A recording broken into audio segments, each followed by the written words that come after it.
వార్తా9 ప్రేక్షకులకు శ్రీరామనవమి శుభాకాంక్షలు. ముందుగా హెడ్లైన్స్ చూద్దాం.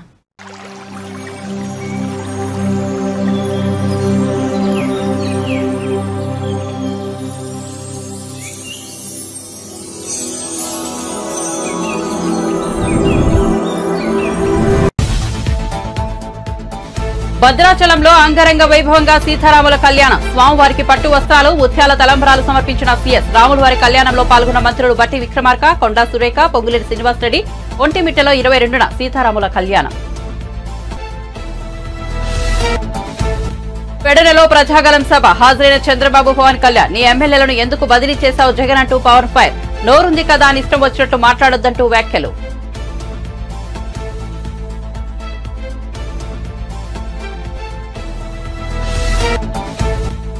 ఏపీలో రేపటి నుంచి నామినేషన్ల పర్వం. నేడు మంగళగిరి పార్టీ కార్యాలయానికి వచ్చిన జనసేన అభ్యర్థులు బీఫారాలు అందించి శుభాకాంక్షలు తెలిపిన పవన్. పాల్గొన్న అభ్యర్థికి తప్ప మిగతా అందరికీ బీఫారాలు.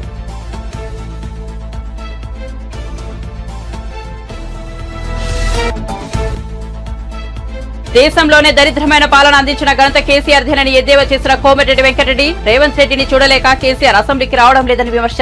మేం గేట్లు తెరిస్తే బీఆర్ఎస్ లో ఎవరూ మిగిలరని వ్యాఖ్య. రేవంత్ రెడ్డి రాజకీయాల్లో స్వతంత్రంగా ఎదిగిన వ్యక్తి అని ప్రశంస.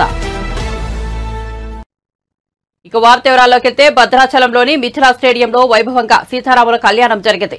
ప్రభుత్వం తరపున ప్రభుత్వ ప్రధాన కార్యదర్శి స్వామివారికి పట్టు వస్త్రాలు, ముత్యాల తలంబ్రాలు సమర్పించారు. తెలుగు రాష్ట్రాల నుంచి కళ్యాణం చూసేందుకు భారీ ఎత్తున ప్రజలు తరలివచ్చారు. కళ్యాణ మహోత్సవంలో ఉప ముఖ్యమంత్రి మల్లు బట్టి విక్రమార్క, మంత్రులు కొండా సురేఖ, పొంగులేటి శ్రీనివాసరెడ్డి తదితరులు పాల్గొన్నారు. మధ్యాహ్నం 12 గంటల 30 నిమిషాల వరకు స్వామివారి కళ్యాణ క్రతువు ఉంటుంది.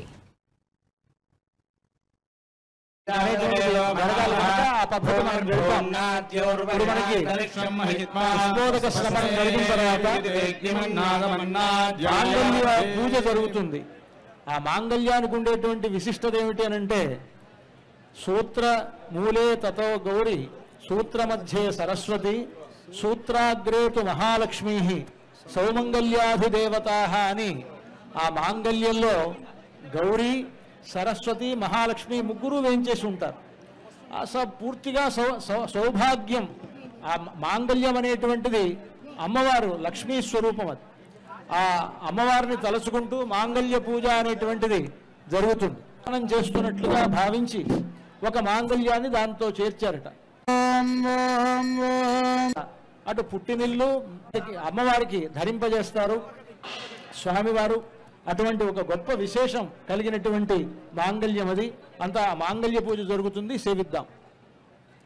పునఃసంకల్ప్య ప్రాణాయామం కృత్వా ఓం ఓం ఓం శ్రీమదఖిలాండకోటి బ్రహ్మాండనాయకస్య భద్రాచల సీతాలక్ష్మణ సమేత శ్రీ రామచంద్రస్వామినః తిరుకళ్యాణ మహోత్సవాఖ్యే కర్మణి మాంగళ్య పూజాం కరిష్యే ఇది సంకల్ప్య మాంగళ్యాధిష్టాన దేవతాయై శ్రీం శ్రీయై నమః, శ్రీ మహాలక్ష్మ్యై నమః, శ్రీదేవ్యై నమః, శ్రీ భూదేవ్యై నమః, శ్రీ నీలాదేవ్యై నమః ఆవాహయామి. ఓం ఐం హ్రీం శ్రీం శ్రీయై నమః. అత్రావాహిత శ్రీ మహాలక్ష్మ్యై నమః, శ్రీదేవ్యై నమః, శ్రీ భూదేవ్యై నమః. ధ్యాయామి, ఆవాహయామి, ఆసనం సమర్పయామి, పాదయోః పాద్యం సమర్పయామి, హస్తే స్వర్ఘ్యం సమర్పయామి, ముఖే ఆచమనీయం సమర్పయామి. ఔపచారికేన స్నానం. ఓం ఆపోహిష్ఠామయో భువస్థాన ఊర్జేతు భావనా దీపం సందర్శయామి. ధూపదీపానంతరం శుద్ధాచమనీయం సమహిషే. ఓం దేవస్య దర్శయామి. ఒక్కొక్క పద్ధతిలో రాముల కళ్యాణం జరిపించినప్పుడు పాణిగ్రహణం చేయించాట. చూడండి, అంతా కూడా ఇప్పుడు మాంగళ్యం చూపిస్తున్నారు అర్చక స్వాములు. ఇది సీతమ్మ వారి మెడలో రామచంద్రమూర్తి అలంకరిస్తాడు. ఆ మాంగళ్యంలో 3 మాంగళ్యాలు ఉన్నాయి. ఒకటి పుట్టినింటి వారి మాంగళ్యం, ఒకటి మెట్టినింటి వారి మాంగళ్యం, ఇంకొకటి భక్తులైనటువంటి రామదాసు గారు తయారు చేయించినటువంటి మాంగళ్యం. అంతా సేవించండి. ఆ మాంగళ్యాన్ని రామచంద్రమూర్తి సీతమ్మ వారి మెడలో అలంకరిస్తారు ఇంకొద్దిసేపట్లో. మన పద్ధతిలో దక్షిణ దేశంలో మాంగళ్య ధారణ అనేటువంటిది ముహూర్త సమయానికి జరుగుతుంది. తమిళనాడు ఆ ప్రాంతాల్లో. మన తెలుగువారు ముహూర్త సమయానికి జీలకర్ర బెల్లం ఉంటుంది. ఇవన్నీ కూడా మనలో కలిసిపోయి ఉన్నాయి. ఆచారాలన్నీ ఇవన్నీ మన ఇష్టాన్ని కాపాడడం కోసమని సీతమ్మ కంఠేర్పయామి శుభగే మాంగళ్య మంత్రాన్ని పఠిస్తూ సీతమ్మ వారి ఆ కార్యక్రమం మంత్రేణ శ్రీ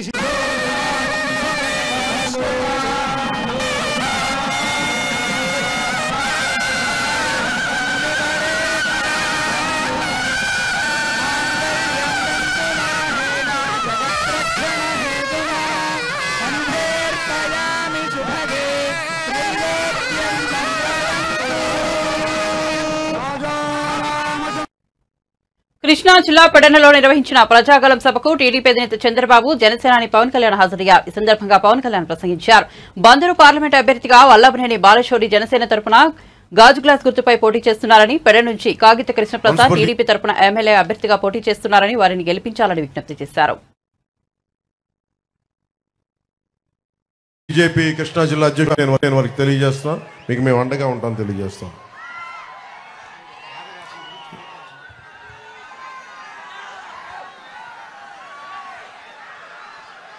జగన్ నేను మాట్లాడుతా భీమవరంలో నేను ఎందుకు మారిపోయాను, భీమవరం నుంచి ఎందుకు వెళ్ళిపోయాను చాలా బాధపడతా ఉన్నాడు. జగన్కి అడుగుతున్నా, మరి ఇక్కడ ఉన్న ఎమ్మెల్యేని ఎందుకు ఇక్కడి నుంచి పక్క నియోజకవర్గానికి ఎందుకు పంపించేసావు? 70 నియోజకవర్గాలకు సంబంధించిన ఎమ్మెల్యేలు ఎందుకు మార్చావు? నోరు ఉంది కదా అని చెప్పి ఇష్టం వచ్చినట్టు మాట్లాడకు. జగన్కి ఒకటే చెప్పదలుచుకున్నావు, నువ్వు మాట్లాడితే క్లాస్ వార్ అని మాట్లాడుతూ ఉన్నావు. మీకు తెలుసు కదమ్మా క్లాస్ వార్ అంటే. ఇక్కడ ఉన్న ఆడపడుచులందరికీ, పెద్దలందరికీ, యువకులందరికీ చెప్తా ఉన్నా, క్లాస్ వార్ అంటే ఏంటి? డబ్బున్నోడు పేదవాడిని దోచుకోవటం. ఎవరిని దోచుకున్నారు? జగన్ పేదవాళ్ళని దోచుకున్నారా, మేము పేదలకు అండగా నిలబడ్డామో మీరే ఒకసారి ఆలోచించుకోండి. జగన్ క్లాస్ వార్ అని చెప్పే వ్యక్తి ముఖ్యంగా రాగానే పొట్టగొట్టింది 337 కోట్ల రూపాయలు జాతీయ ఉపాధి హామీ పథకం కింద ఆ నిధుల్ని దారి మళ్లించేశాడు. కేవలం 6.22 కోట్ల మట్టుకే ఖర్చు పెట్టాడు.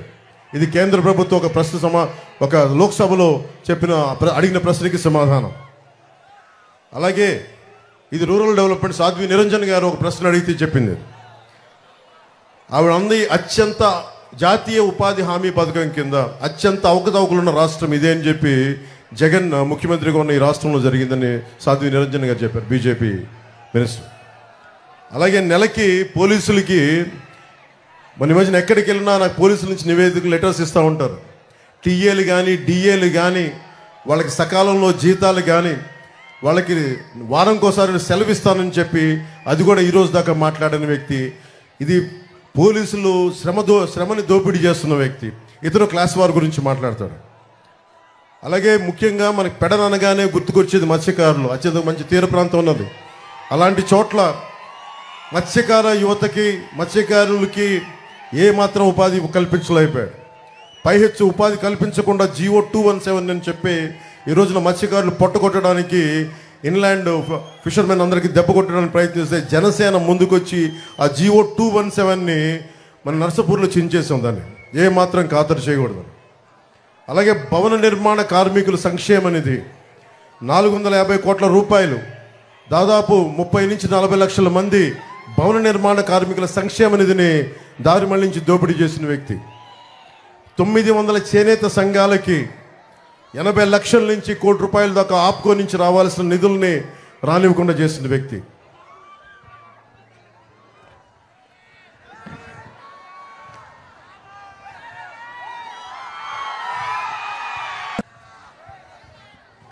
పెట్టాడు జన సైనికుల మీద. మట్టి మాఫియా కోసం ఫిర్యాదు చేస్తే ఇక్కడ పెడన యువత వాళ్ళని చెట్టు కట్టి కొట్టాడు ఈ వ్యక్తి. నా దగ్గరికి జనవాణికి చనిపోయిన ఒక జడ్జి తల్లి నా ఆస్తిని అతను అనుచరులు దోచేసుకున్నారు, నాకు అండగా ఉండంటే నాకు నిజంగా నిస్సహాయత బాధేసింది. కేసీఆర్ కనుక కాంగ్రెస్ పార్టీని టచ్ చేస్తే బీఆర్ఎస్ పునాదులే కూల్చేస్తామని మంత్రి కోమిటిరెడ్డి వెంకటరెడ్డి తీవ్రంగా హెచ్చరించారు. ఎన్టీఆర్ కు వెన్నుపోటు పొడిచిన సమయంలో కేసీఆర్ కూడా ఆయన మీడియాతో మాట్లాడుతూ దేశంలోనే దరిద్రమైన పాలించిన అందించిన ఘనత కేసీఆర్కే దక్కుతుందని ఎద్దేవా చేశారు. ముఖ్యమంత్రి రేవంత్ రెడ్డిని చూడలేకే కేసీఆర్ అసెంబ్లీకి రావడం లేదని విమర్శించారు. కాంగ్రెస్ పార్టీ కనుక గేట్లు తెరిస్తే బీఆర్ఎస్ పార్టీలో మిగలడానికి ఎవరూ ఉండరని వ్యాఖ్యానించారు. మరో 3 నెలల్లో బీఆర్ఎస్ కనుమరుగు కావడం ఖాయమన్నారు.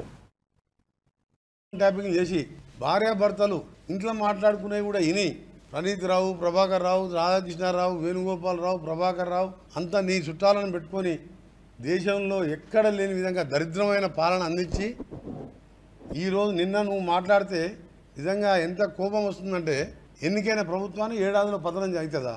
అయితే నువ్వేం దోపిడితోని మా ఎమ్మెల్యేను కొనాలనుకుంటున్నావా?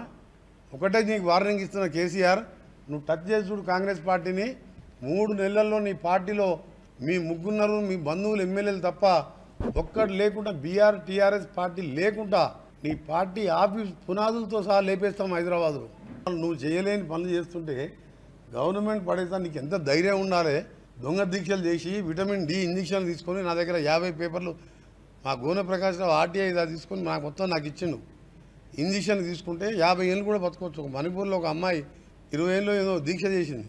దొంగ దీక్ష చేసి మాట్లాడితే సావు నోట తలకాయ పెట్టినా అని చెప్పి, తెలంగాణ తెచ్చినా అని చెప్పి దొంగ మాటలు మాట్లాడింది. దళితులకు 3 ఎకరాలు ఇస్తా అని, ముఖ్యమంత్రి చేస్తా అని మోసం చేసి ఇవాళ మా గవర్నమెంట్ జోలికి వస్తావు బిడ్డ. నీ సంగతి చెప్తాను. నువ్వైతే మళ్ళాసారి ఆ మాట మాట్లాడితే మేము భూమి ఇచ్చి కట్టిన నీ టీఆర్ఎస్ పార్టీ ఆఫీస్ కూడా పునాదులతో సహా లేపేస్తాను. మళ్ళాసారి మీరు మాట్లాడితే మేము తలుచుకుంటే ఇప్పటికే నీ దగ్గర 30 మంది ఎమ్మెల్యేలు మా దాంట్లోకి వస్తుండే. నువ్వు వస్తానన్నా వద్దంటున్నాం. వాళ్ళు బలవంతంగా కొందరు వస్తున్నారు మేము సపోర్ట్ చేస్తామని, అభివృద్ధి కోసమని. నీలాగా చేయదలుచుకుంటే ఇవాళ 9 మంది కూడా మిగిలిపోతుంది దగ్గర. నీలాంటి పాస్పోర్ట్ దొంగలు దొంగ పాస్పోర్ట్ వేసుకొని వాళ్ళని బొంబాయిలో తీసుకొచ్చి రేవుల దగ్గర వదిలిపెట్టి డబ్బులు దోసుకొని నీలాంటి వాడు ముఖ్యమంత్రి అయినప్పుడు ఆయన కొట్లాడి ఒక రైతు కుటుంబంకి వెళ్ళొచ్చి ఇలా ఇండిపెండెంట్ జడ్పీటీసీ అయ్యి, ఎమ్మెల్సీ ఇండిపెండెంట్ అయ్యి, ఎమ్మెల్యే ఎంపీ అయ్యి ముఖ్యమంత్రి అయిన నీలాగా చిల్లర దందాలు చేయలే. ఒక ముఖ్యమంత్రి పట్టుకొని లిల్లిపిట్ అని చెప్పి ఇష్టం ఉన్నట్టు మాట్లాడుతున్నావు. ఆయనకు ఒక్క మెదక్ సీటు వస్తుందని అనుకుంటుంది కానీ అది కూడా వస్తలేదు. ఒక్క సీటు తెచ్చుకో కేసీఆర్, నీకు ఛాలెంజ్ చేస్తున్నాను. ఒక్క సీటు మాకు ఉన్నది పోటీ బీజేపీకి మధ్యలోనే. నువ్వు అనుకుంటున్నావు కేసీఆర్ ఇవాళ నీ పని అయిపోయింది. రేవంత్ రెడ్డి ముఖం చూస్తే అర్థమైపోయింది ఆయన ముఖం చిన్నపోయిందని. ఆయన ముఖం చూసి మాట్లాడే ధైర్యం లేక 2 సార్లు అసెంబ్లీ సెషన్లో ముఖం లేక ఏడ తిట్టుబడవలసి చూస్తుందో నీ బండారం బయటపడుతున్నా. అసెంబ్లీకి రాని ముఖం లేదు నీకు. 12-13 సీట్లు పెట్టుకున్నాం. 15 మిషన్ మా టార్గెట్. 12-13 సీట్లతోని ఇలా పార్లమెంట్లో గెలుస్తున్నాం. ఆ తర్వాత 3 నెలల్లో బీఆర్ఎస్ పార్టీ దుకాణం బంద్ అవుతుంది. వైసీపీ పాలనలో హిందూ భక్తుల మనోభావాలపై గొడ్డలిపోట్లు అనదగ్గా సుమారు 150 ఘటనలు జరిగినా ప్రభుత్వం పట్టించుకోలేదంటూ టీడీపీ అధినేత చంద్రబాబు చేసిన ట్వీట్పై మంత్రి రోజా స్పందించారు. రావణుడి ప్రతిరూపమైన చంద్రబాబు నోటి వెంట ఇలాంటి అబద్దాలు కాకుండా ఇంకేం వస్తాయని విమర్శించారు. పెట్టిన సచివాలయ వాలంటీర్ వ్యవస్థలో మీకెవరమ్మా మంచి చేస్తున్నారంటే వాళ్ళ పిల్లల పేర్లు కూడా చెప్పట్లా, వాలంటీర్ల పేర్లు చెప్తున్నారు. అంటే జగనన్న వాలంటీర్ వ్యవస్థ ద్వారా ఎలా ప్రజల్లోకి వెళ్లారనేది మనం చూస్తున్నాం. సో వాలంటీర్ వ్యవస్థ వల్ల ఈరోజు ప్రజలందరూ కూడా జగన్ గారు అనుకున్న విధంగా వాళ్ళు ఎలిజిబిలిటీ ఉన్న వాళ్ళు మిస్ కాకుండా ఏ పార్టీ వాళ్ళైనా వాళ్ళ ఇంటికి అన్ని అందించగలుగుతున్నారు. కాబట్టి వాళ్ళు డైరెక్ట్ గా జగనన్నకు ఓటేస్తారన్న భయం పట్టుకునే ఈరోజు వాలంటీర్స్ మీద విషం కక్కుతున్నారు. సో ఈ రోజు వాలంటీర్స్ ని వీళ్ళు రెస్ట్రిక్ట్ చేయాలని చెప్పి పెన్షన్లు ఇవ్వనీయకుండా ఇబ్బంది పెట్టారు. అసలు నువ్వేంద్ర మేమే రిజైన్ చేసి మేమే ప్రజల్లోకి వస్తాము అని చెప్పి వాళ్లే వచ్చి స్వచ్ఛందంగా ప్రజల్లో తిరుగుతున్నారు. ఈ రోజు ఎంత వ్యతిరేకత తెలుగుదేశం పార్టీకి వచ్చిందో మీరు చూశారు. ఈ రోజు ఇండ్లల్లో వెళ్లి పెద్దోళ్లకి ఇస్తుంటే మండు టెండర్లో ఈ రోజు వచ్చి సచివాలయాల దగ్గర బారులు తీరి వాళ్ళు పెన్షన్ తీసుకునే విధంగా చేసిన తెలుగుదేశం పార్టీకి పుట్టకథలు లేకుండా చేయడానికి ఓటర్లు రెడీగా ఉన్నారు పెన్షన్దారులు. ఈరోజు ఒక నీచమైన సంస్కృతి చంద్రబాబు నాయుడుది. ఏ విధంగా ఎన్టీఆర్ మీద చెప్పులేయించారు, ఈరోజు జగనన్న మీద రాళ్లేయించారు. ఎంత స్ట్రాంగ్ గా కొట్టారో మనం చూస్తున్నాం. ఆయనకు తగిలి పక్కనున్న ఎమ్మెల్యే క్యాండిడేట్ వెల్లంపల్లికి తగిలి అంత డ్యామేజ్ అయిందంటే అది ఎంత ఫోర్స్ లో వచ్చి ఉంటుంది, ఎన్నిసార్లు కరెంటు కట్ అయింది. సో దీన్ని బట్టి ప్రజలు అర్థం చేసుకుని ఉంటారు ఇది తెలుగుదేశం పార్టీ చంద్రబాబు నాయుడు స్కెచ్ లేదా లోకేష్ గారి స్కెచ్ అయి ఉంటుందని. ఇప్పుడు దాన్ని డ్యామేజ్ ని సర్దుకునేదానికి రాష్ట్రం అంతా కూడా చంద్రబాబు నాయుడు నీచ రాజకీయాలను గుర్తిస్తున్నారని తెలుసుకొని ఈ రోజు డ్రామా ఆడటం స్టార్ట్ చేశారు. కానీ ఎవరు కూడా సింపతి చూపించట్లేదు చంద్రబాబు నాయుడుకి. ఎందుకంటే అతను ఏం చేశాడు, ఎందుకు జరిగింది అనేది అందరికీ తెలుసు. సో జగన్మోహన్ రెడ్డి గారు ఎప్పుడూ నీచమైన రాజకీయాలు చెయ్యడు, ఎప్పుడు కూడా ఫేర్ పాలిటిక్స్ చేశాడు, అభివృద్ధి పాలిటిక్స్ చేశాడు. ప్రజలకి మంచి చేసి వారి అభిమానం పొంది వారి ఆశీస్సులతోనే ముఖ్యమంత్రి అవ్వాలనుకున్నాడు. పొత్తులు పెట్టుకోనో, రాళ్లేసో, చెప్పులేసో, లేదా ఎవరో ఒకరిని వెన్నుపోటు పొడిచి అవ్వాలన్న ఆలోచన జగనన్నకి ఎప్పుడూ లేదు. అందుకే జగనన్న పోరాడాడు, ప్రజల్లో ఉన్నాడు, పాదయాత్రలో కష్టాలు విన్నాడు, చూశాడు, వాటికి పరిష్కారం చెప్పారు. ఆ భరోసాతో ముఖ్యమంత్రి అయిన మొదటి రోజు నుంచి ఆయన సంతకం సంక్షేమ సంతకం అభివృద్ధి వైపుకి నడిచింది.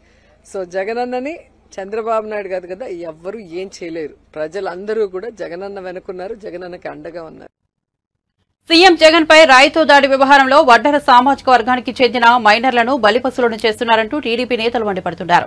తెలుగుదేశం పార్టీ జాతీయ అధికార ప్రతినిధి కొమ్మారెడ్డి పట్టాభిరామ్ దీనిపై మీడియా సమావేశం నిర్వహించారు. నాడు 2019లో కోడికత్తి డ్రామాకు ఒక దళితుడిని బలి చేశారని, ఇప్పుడు ఒక బీసీని బలి చేస్తున్నారని ఆగ్రహం వ్యక్తం చేశారు.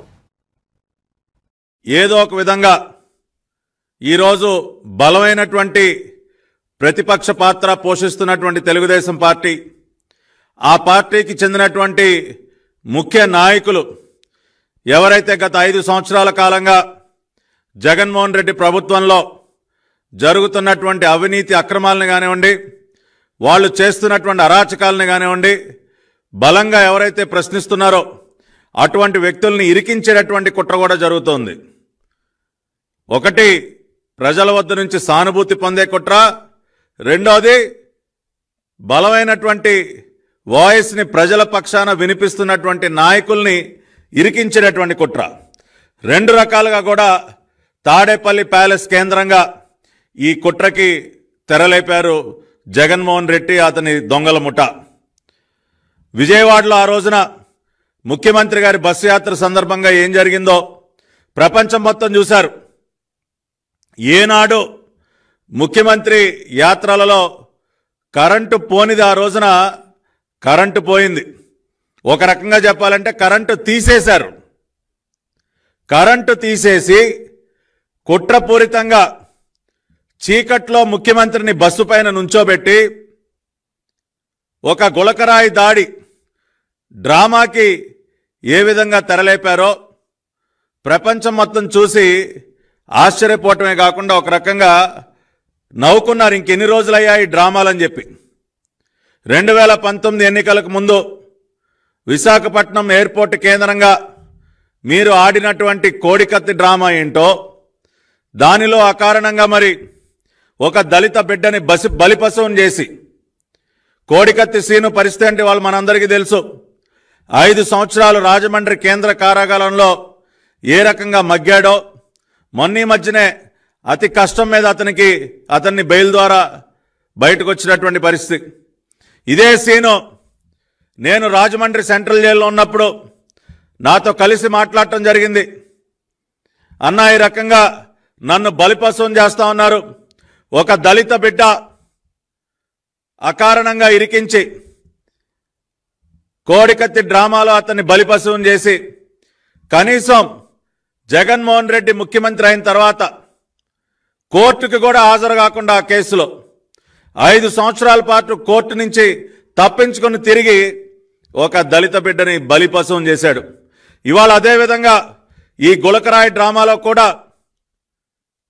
బీసీ వర్గానికి చెందినటువంటి వారు, బలహీన వర్గాలకు చెందినటువంటి వడ్డెర సామాజిక వర్గానికి చెందినటువంటి యువకుల్ని దాదాపు 10 మందిని వాళ్ళని బలవంతంగా అరెస్టు చేసి తీసుకువెళ్ళి చిత్రహింసలకి గురి చేస్తా ఉన్నారు. ఈ రోజున విజయవాడ సిపి కాంతిరాణా టాటా ఆధ్వర్యంలో బలహీన వర్గానికి చెందినటువంటి 10 మంది వడ్డెర సామాజిక వర్గానికి చెందినటువంటి వారిని అక్రమంగా అరెస్టు చేసి చిత్రహింసలు గురి చేస్తా ఉన్నారు.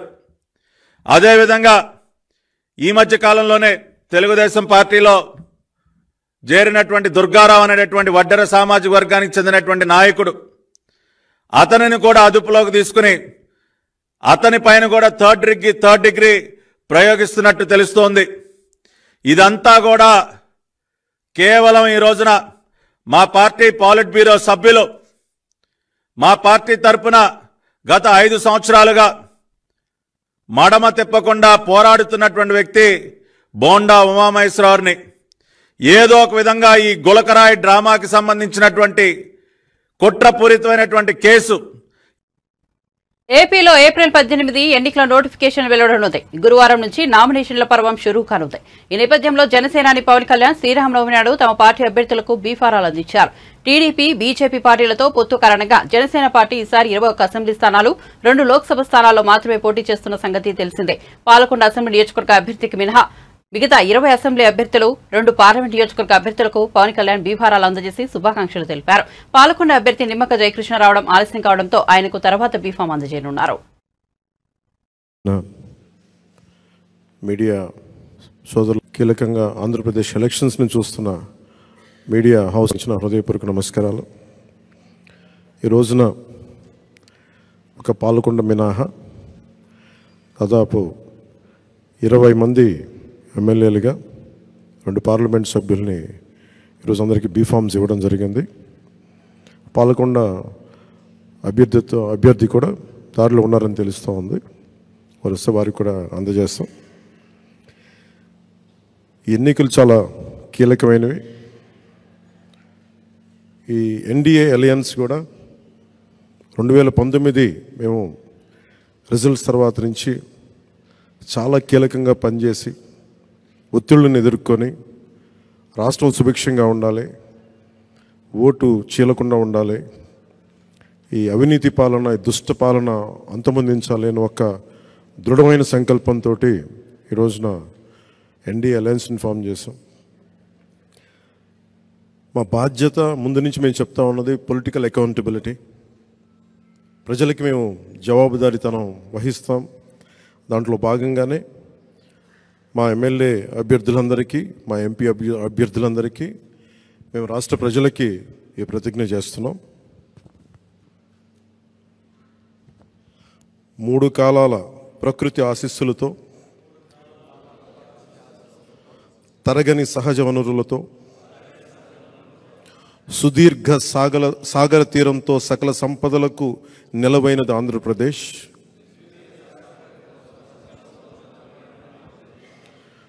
అప్పుల ఆర్థిక విధానాలు, తప్పుడు పరిపాలన వల్ల ఇప్పుడు మనకి తిప్పలు తప్పడం లేదు. 5 ఏళ్ల పాలనలో రాష్ట్రం అధోగతి పాలైంది. మనమంతా కలిసికట్టుగా నడుం బిగించి మళ్ళీ మన అన్నపూర్ణ ఆంధ్రప్రదేశ్ను పునర్నిర్మించుకోవాల్సిన అవసరం ఎంతో ఉంది. ప్రజాస్వామ్యంలో ప్రజలే ప్రభువులు కనుక వారికి జవాబుదారీగా ఉంటూ పారదర్శక పాలనను అందించాల్సిన కర్తవ్యం రాజకీయ వ్యవస్థది. తెలుగువారి జీవన రేఖ పోలవరం పూర్తి, నదుల వైఎస్ వివేకానందరెడ్డి హత్యపై జమ్మలమడుగు నియోజకవర్గ బీజేపీ అభ్యర్థి ఆదినారాయణరెడ్డి కీలక వ్యాఖ్యలు చేశారు. వివేక హత్య గురించి జగన్ దంపతులకు ముందే తెలుసునని పేర్కొన్నారు. వైఎస్ఆర్ జిల్లా జమ్మలమడుగులోని బీజేపీ కార్యాలయంలో బుధవారం ఆదినారాయణరెడ్డి మీడియాతో మాట్లాడారు. పథకం ప్రకారం వివేకానందరెడ్డి హత్య జరిగిందన్నారు. రాజకీయంగా లబ్ధి పొందేందుకు వివేక హత్య విషయంలో తమపై నిందలు మోపారని ఆరోపించారు. ముఖ్యంగా వాళ్ళ సాక్షి టీవీలో విజయసాయిరెడ్డి గారు చెప్పినారు, గుండెపోటుతో వివేకానందరెడ్డి గారు చనిపోయినాడని. విజయసాయిరెడ్డి కూడా మరొక రాజ్యసభ ఎంపీ. అక్కడ స్పాట్ లో ఉండే అవినాష్ రెడ్డి గారు వాళ్ళ మామ రవీంద్రనాథ్ రెడ్డి, ప్రస్తుత సీఎం గారి యొక్క సొంత మేనమామ, కమలాపురం ఎమ్మెల్యే, ఆ రోజు నా మీద కేసు మోపినాడు. నేను బీటెక్ రవి, ఇప్పుడు ఆ పార్టీలో చేరిన సతీష్ రెడ్డి అందరం కలిసి చంపినామంటారు ఆ రోజు. ఆయన ఇప్పుడేమంటాడు, అది హత్య చేసేది గంగిరెడ్డి అంటే ఆదినారాయణరెడ్డి కాదు, సోద్యం చూసినాడంట. నువ్వు అవినాష్ రెడ్డి ఆ విధంగా చేస్తున్నాడని మీ మామ ఎమ్మెల్యే, వైఎస్ఆర్ ప్రస్తుత ఎమ్మెల్యే, ఆయన కూడా క్యాండిడేట్, ఆయన ఓపెన్ గా చెప్తున్నాడు. మా అవినాష్ రెడ్డికి పూర్తి తెలియదు, అది హత్య చేసినది గంగిరెడ్డి అంట, కడిగినది గంగిరెడ్డి అంట అని. అట్టే కాకుండా శంకరయ్య సిఐ ఆయన ఓపెన్ గా స్టేట్మెంట్ ఇచ్చినాడు. ఇది హత్య అని చెప్తాంటే కూడా నోరు పంపించేది ఎవరు? నువ్వు ఎట్లా నోరు పంపిస్తావు? 201 సెక్షన్ ప్రకారం హత్య ప్రదేశంలో హత్య నేరాన్ని రూపు మాపుతేది చూసేది కూడా కేసే 201. నువ్వు ముద్దాయి కాదని ఎట్లా చెప్తావు? నీ ఇంట్లో గూగుల్ టేక్అవుట్ ఉంది, సిబిఐ చెప్తాంది. అసలు ఇది భారతి గారికి జగన్ కు తెలియకుండా జరగలేదు హత్య. కారణం ఏంటంటే నేను చెప్తాను మీకు ఎగ్జాంపుల్. అసలు ఆ రోజు మార్చి 15 తెల్లవారుజామునే ఆ రోజు ఎక్స్ చీఫ్ సెక్రటరీ అజయ్ గల్లం గారు అతను ఉమారెడ్డి వెంకటేశ్వరతో పాటు ఒక టీంను పిలిచినాడు. నా యొక్క ఇంటెలిజెన్స్ ప్రకారం చెప్తున్నా, అసలు ముందుగానే హత్య జరిగేది తెలుసు కాబట్టి వాళ్ళకి అప్పచెప్పి పని ఆ శోభ చూడడానికి రావాలనుకున్నాడు. కానీ అది ఉల్టా తిరిగి ఏదో లోపాయికారిగా సంపాలనుకున్నారు. అది హత్యని నిర్ధారణ వాళ్ళు బాధపడి ఖచ్చితంగా పోస్ట్ మార్టం చేయమని వాళ్ళ కుటుంబ సభ్యులు చెప్తే అప్పుడు హత్య కేసు అవుతుందని మా మీద దోషినారు. ఈ స్థానిక ఎమ్మెల్యే చెప్తున్నా, వాడు చెయ్యని తప్పే లేదు, చెయ్యని మోసం లేదు. ఏదో పల్లెలో తిరుగుతాడంట. ఏదానికి తిరుగుతాడు పల్లెలు? ఆ పల్లెలో ఏం దొరుకుతుంది? సహజ వనరులు ఏం దొరుకుతాయి? దాన్ని ఎలా మింగాలి? ఇక్కడైతే రాయి ఏమైనా దొరుకుతుందా? ఇసుక దొరుకుతుందా? మట్టి దొరుకుతుందా? గ్రావెల్ దొరుకుతుందా? లేదా భూ కబ్జాలు చేయాలా? దీనికి తిరిగినావు తప్ప నువ్వు అభివృద్ధికి తిరిగినావా? నేను బీజేపీ ఎమ్మెల్యేగా పోటీ చేస్తున్నా, నాకు బ్రహ్మాండమైన ఛాన్స్ ఉంది, నేను సీనియారిటీ ఉంది, నేను ధర్మం చేసినా, మీ మాదిరి లోపల పని చేయలే. ఇప్పటికే వాలంటీర్ల వ్యవస్థ ఓవర్ అయింది, రోగ తెగుతుంది.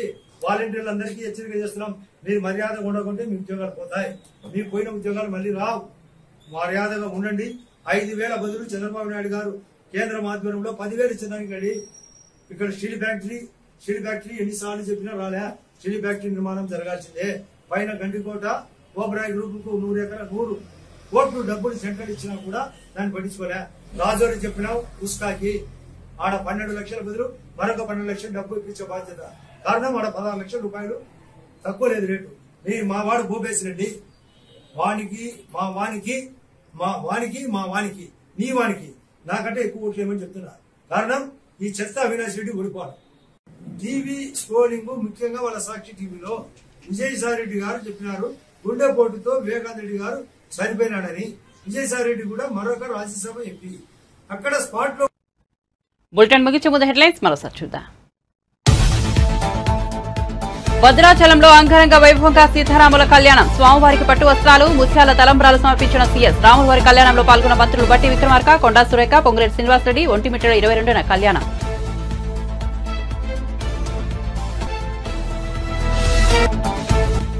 పెడనలో ప్రజాగలం సభ. హాజరైన చంద్రబాబు, పవన్ కళ్యాణ్. నీ ఎమ్మెల్యేను ఎందుకు బదిలీ చేశావు జగన్ అంటూ పవన్ ఫైర్. నోరుంది కదా అని ఇష్టం వచ్చినట్లు మాట్లాడొద్దంటూ వ్యాఖ్యలు.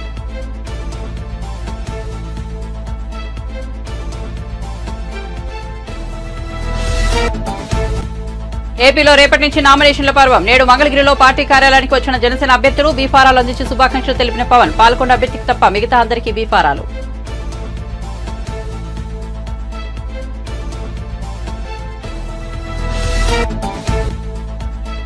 దేశంలోనే దరిద్రమైన పాలన అందించిన ఘనత కేసీఆర్ దినని ఎద్దేవా చేసిన కోమటిరెడ్డి వెంకటరెడ్డి. రేవంత్ రెడ్డిని చూడలేక కేసీఆర్ అసెంబ్లీకి రావడం లేదని విమర్శ. మే గేట్లు తెలిస్తే బీఆర్ఎస్ లో ఎవరూ మిగిలరని వ్యాఖ్య.